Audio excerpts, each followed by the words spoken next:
नमस्कार दोस्तों, आप सभी का स्वागत है मेरे YouTube चैनल बोधि स्टोरी टेलर्स में।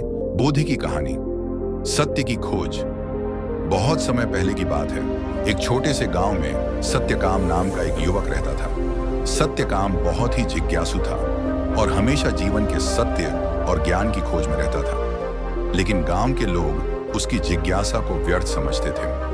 एक दिन सत्यकाम ने फैसला किया कि वह इस दुनिया के गूढ़ सत्य को समझने के लिए एक ज्ञानी गुरु की शरण में जाएगा।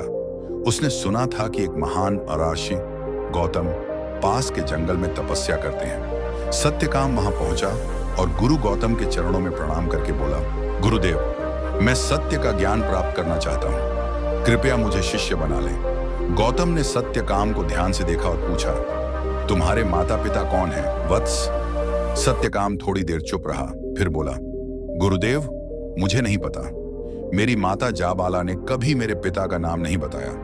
वह कहती हैं कि मैं सत्य के मार्ग पर चलूं और कभी झूठ न बोलूं। गौतम ऋषि सत्यकाम की ईमानदारी से प्रभावित हुए।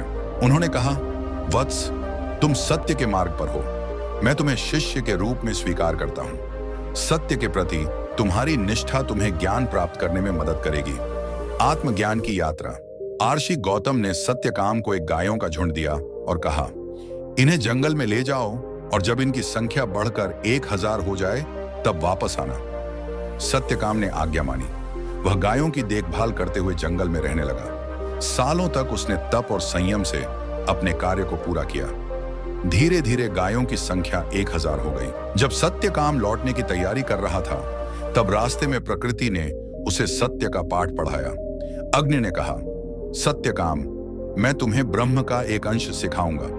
सत्य का पहला स्वरूप तेज और ज्ञान है, इसे आत्मसात करो। वायु ने कहा, मैं तुम्हें ब्रह्म का दूसरा अंश बताऊंगा। वायु सिखाती है कि सत्य सब में व्याप्त है। जल ने कहा, सत्य की तीसरी शिक्षा है शुद्धता। जैसे जल सब कुछ साफ कर देता है, वैसे ही सत्य सब बंधनों को समाप्त कर देता है। पृथ्वी ने कहा, सत्य का अंतिम अंश धैर्य है। जो धैर्यवान है वही ब्रह्म को प्राप्त कर सकता है। सत्यकाम ने इन सभी शिक्षाओं को अपने जीवन में उतारा। जब वह गुरु गौतम के पास पहुंचा तो उनकी आंखों में असीम तेज था। गुरु गौतम ने मुस्कुराकर कहा, वत्स, तुम्हें अब किसी और ज्ञान की आवश्यकता नहीं। तुमने प्रकृति से सत्य का बोध प्राप्त कर लिया है। यही बोधि है। सत्यकाम ने समझ लिया कि बोधि का अर्थ केवल किताबों में ज्ञान प्राप्त करना नहीं, बल्कि अपने जीवन में सत्य, धैर्य, शुद्धता और समर्पण को आत्मसात करना है। निष्कर्ष, इस कहानी से हमें यह शिक्षा मिलती है कि बोधि या आत्मज्ञान बाहरी साधनों से नहीं, बल्कि सत्य के मार्ग पर चलने और अपने अनुभवों से प्राप्त होता है।